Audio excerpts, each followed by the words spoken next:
Olunaku olw'enkya lukuŋŋaana lw'abasingo lwa mukaaga tolwerabira jangu obeera ekitundutundu ku ddwo.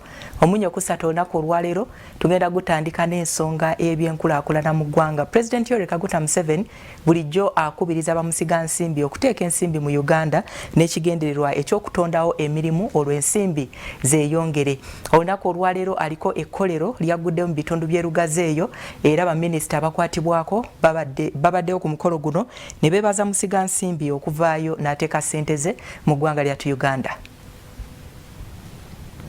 Omukulembeze w'eggwanga General Yoweri Kaguta Museveni olunaku olwaleero aguddewo ekkolero erikola railway slippers erisookedde ddala mu ggwanga nga lino lisangibwa mu kibuga Lugazi. Bw'abadde aliggulawo, Pulezidenti asiimye aba Spanish bano bannannyini kkolero lino olw'okusalawo okuteeka ensimbi zaabwe mu Uganda kubanga eggwanga ligenda kuganyulwamu nnyo omuli n'okuwa bannayuganda emirimu, amasannyalaze ssaako n'ebikozesebwa ebirala. N'ategeeza nga Uganda bweteetaaga nnyo kwewola wabula yeetaaga bamusigansimbi. I want to thank the Spanish, whatever they are called,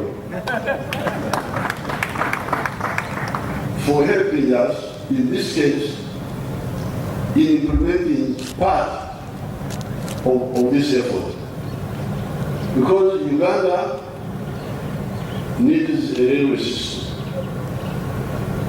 The railway system needs a number of things. It needs sleepers, needs the rails. Now, if they are all not made here, what does it mean? It means you must buy them from outside. Alabudde yenna anaagezaako okutabangula eddembe nti si wa kumugumiikiriza. Minisita w'ebyentambula n'enguudo General Katumba Wamala annyonnyodde obulungi bwa kampuni n'ayogera n'okusoomooza okuliwo.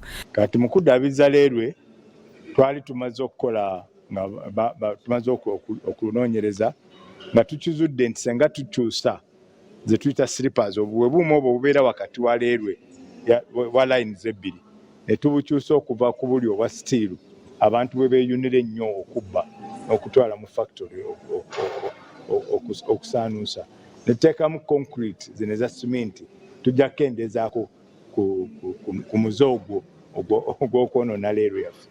Ate nga David Bulega Musoke akolanga manager w'ekitongole eky'eggaali y'omukka mu ggwanga agamba nti bali mu kukyusa okuggyawo slipa ez'ebyuma nga bateekawo eza sementi kubanga zongomu. Kirwo tukyusa enkola eya slippers ez'ebyuma nga tuzzaawo zino eza sementi kubanga awala wonna mu nsi sementi ono yakozesebwa dda mugumu atwala obuwangazi buwanvuko ate n'abaana ababba bino ebya steel oba eby'ebyuma kijja babeera kizibu okukola ki okubba.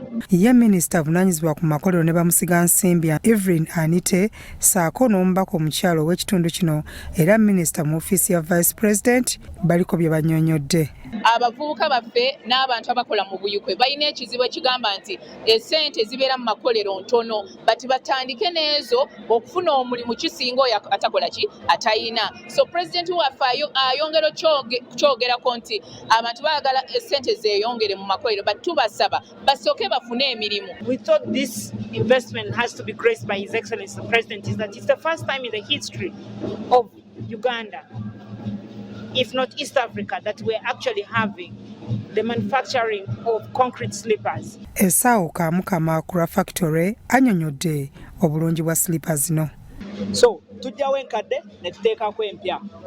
Currently government yatuwa kilometers 29 okuva e Mukono Kyetume paka e Kampala eri ku NASA. Bya Eric Yiga, Crossroads TV, Omunnyo.